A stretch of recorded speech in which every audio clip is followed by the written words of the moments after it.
గ్రామ ప్రజలకు, మా గ్రామ సిబ్బంది, వార్డు మెంబర్స్ కు, ఉప సర్పంచ్ గారికి, మెయిన్ మా గ్రామ యువతకు, యువకులకు నా కృతజ్ఞతలు. వారందరికీ నా శిరస్సు వంచి ధన్యవాదాలు తెలుపుతున్నాను. ఊరి అభివృద్ధి కోసం ప్రతి ఒక్క కుటుంబం నుంచి వెళ్ళి నాకు వెన్నుదండు ఉండి నా విజయానికి నా ప్రజలే కారణం. నా మీద నమ్మకం పెట్టుకున్న నా ప్రజలకు నేను ఈ 5 సంవత్సరాలు మా ఉప సర్పంచ్ గారు, మా వార్డ్ మెంబర్స్ గారు, సెక్రటరీ గారు, ప్రతి గ్రామానికి సంబంధించిన సిబ్బంది అందరి సహకారంతో ముందుకు పోతాము. ప్రతి వార్డులో ఏ సమస్య ఉన్నా, ఒక్క వార్డులో సమస్య ఉంది అంటే ఫస్ట్ ఏ వార్డులో అయితే ఖచ్చితమైన సమస్య అనేది ఉంటే ఆ సమస్యను నెరవేర్దాం అందరం కలిసి. అయ్యో 1వ వార్డుల, 2వ వార్డుల, 10వ వార్డుల అన్నట్టు కాకుండా మన ఫస్ట్ ఎక్కడైతే సమస్య మెయిన్ ఉన్నదో అక్కడ మనము అన్ని వార్డులు మనే. ఇది మాత్రం ఖచ్చితంగా మన వార్డు మెంబర్స్ కూడా ఆలోచించాలి. ఎందుకంటే ఊరంతా మనదే. ప్రతి ఒక్క వార్డులో ఏడ మెయిన్ సమస్య ఉన్నదో దాన్ని మన అందరం కలిసి ముందుకు తీసుకొని పోయి ఖచ్చితంగా పనిచేద్దాం. ప్రజలకు, గౌరవ సర్పంచ్ గారికి మరియు నాతోటి వార్డు సభ్యులకు, గ్రామ పంచాయతీ సిబ్బందికి, గ్రామంలో ఏ సమస్య ఉన్నా కానీ సర్పంచ్ గారి దృష్టికి తీసుకొచ్చినట్టయితే ఆ సమస్య ఏదైతే మేజర్గా 10 వార్డులలో ఏదైతే మేజర్గా ఉంటుందో సమస్య, ఆ సమస్యను ఫస్ట్ పరిష్కరిస్తాం. వార్డులలో అయ్యో నా వార్డులో వేయలేరు, నీ వార్డులో వేయలేరు అనకుండా సమస్యలు అయితే ఏవైతే ఉంటాయో ఆ సమస్యలను మేము కలిసికట్టుగా ఉండి గ్రామాభివృద్ధికి తోడ్పడతాం. అదేవిధంగా మండలంలో 23 గ్రామాలలో కోనరాపేట గ్రామాన్ని ఆదర్శ గ్రామంగా అభివృద్ధిలో ముందుకు తీసుకుపోతామని చెప్తూ, మా గ్రామంలో ఉన్నటువంటి కొన్ని సమస్యలు ఉన్నాయి. మా ఇక్కడికి బస్సు సౌకర్యం అనేది లేదు. కోనరాపేటకి బస్సులకి ఏమంటారు అంటే కోనరాపేటకి పిల్లలు ఇవ్వాలన్నా కానీ పిల్లలు ఇచ్చే పరిస్థితి లేదు. ఎందుకంటే వాళ్ళు వస్తా పోతే మా అక్కడ వాళ్ళు ఏంటంటే పెద్ద గుండకాలు నిలబడితే మా ఊళ్ళో బండి లిఫ్ట్ తీసుకుని వస్తారు. కానీ ఇతర గ్రామాల నుంచి వచ్చిన వాళ్ళకి ఏమవుతుంది అంటే వాళ్ళకు మనుషులు తెలియక ఇవాళ రేపు దోపిడీ జరుగుతుంది కాబట్టి వేరే వాళ్ళ వ్యక్తుల బండ్లెక్కక వాళ్ళకి బాగా ప్రాబ్లం అవుతుంది. అది ప్రధాన సమస్య ఉంది. ఎందుకంటే మాకు ఆర్టీసీ బస్సు సౌకర్యం అనేది ప్రధానంగా ఫస్ట్ సర్పంచ్ గారి నుంచి తీసుకుపోయి ఆ సమస్యను పరిష్కారానికి కృషి చేస్తాం. అదేవిధంగా ఇందిరమ్మ ల్యాండ్లు కూడా పట్టాలు ఉన్నాయి. ఆ పట్టాలు కూడా అర్హులైన వారందరికీ ఇంతకుముందు పట్టాలు ఇచ్చారు. ఆ సమస్యను కూడా గొడవలకు తావు లేకుండా ఆ సమస్యను కూడా పరిష్కరిస్తాం. ఇంకా గ్రామాలలో ఏ సమస్యలు ఉన్నా కానీ సిరికొండ నుంచి Konaraopet link road, Kathlapur link రోడ్లు కూడా పూర్తి చేసుకోవడం. అన్ని గ్రామాలు దాదాపు కొద్దికల్లా పక్క విలేజ్ లో కూడా మొత్తం కంప్లీట్ చేసుకున్నారు. మేము కాంగ్రెస్ పార్టీకి మొన్న జరిగిన ఎలక్షన్ నుంచి రేవంత్ రెడ్డి ముఖ్యమంత్రి అయిన నుంచి వెళ్ళి కాంగ్రెస్ పార్టీకి ఇక్కడ అత్యధిక మెజార్టీ వచ్చింది.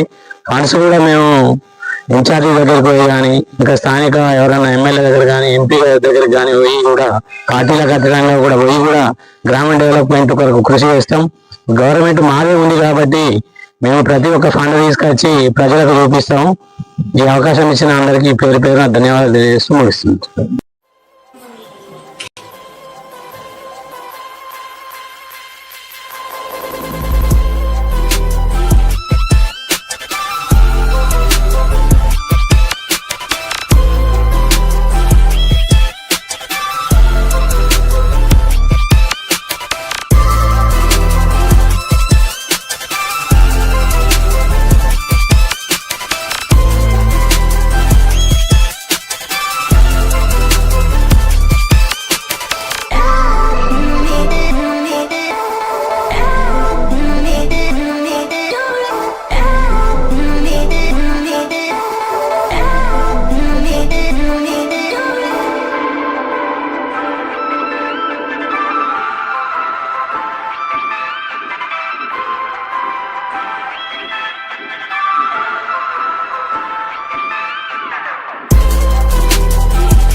గ్రామ ప్రజలకు